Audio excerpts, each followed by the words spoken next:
Okay, so I got some of my intercooler tubing back. Now, as you can see, these are basically on the same level. A little bit off. These ones here are way off. So, what happens is I'm going to have to cut these apart and bend these, and re-weld them. So, I guess it's kind of hard to transfer all those bends, so, like, that's the difference in them right there. So to fix that, I'm going to cut it about right there and then re-weld it. So it's not a big concern. I'll try to get my cuts as square as possible. So there's that one. And these ones over here, they didn't even have time to weld them together. It's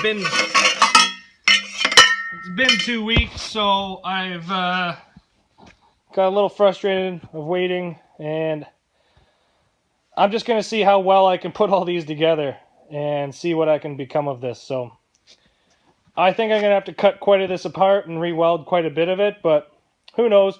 I did buy a nice K&N air filter to fit the 2.5 inch inlet, and I bought some silicone pieces to attach it to places.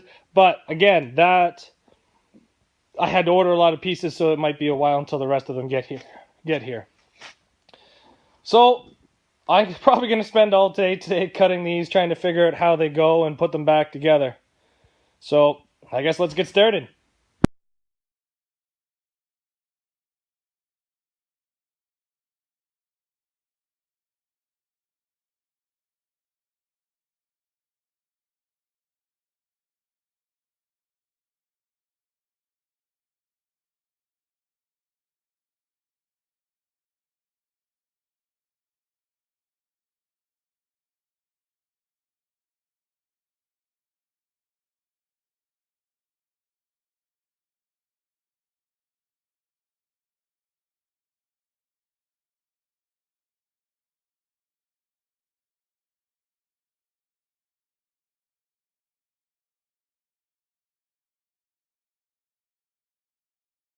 I'm not very happy with these intercooler piping I got.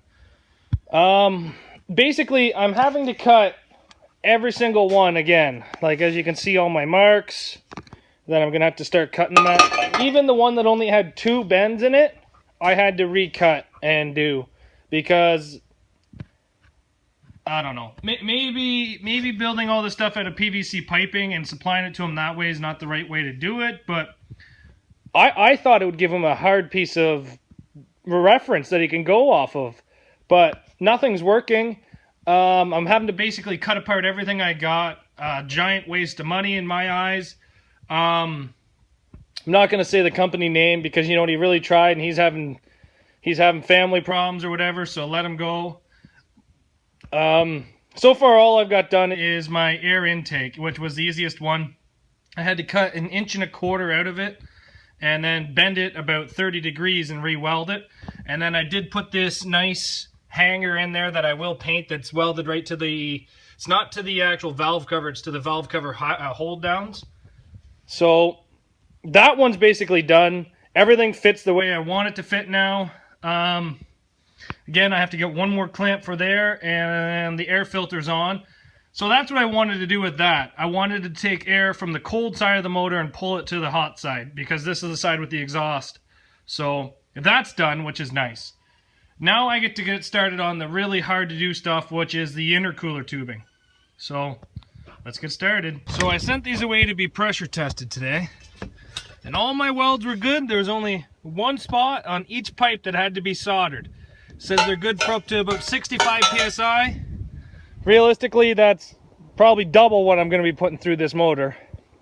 So let's get these painted, and I'll show you how I paint these on the next video.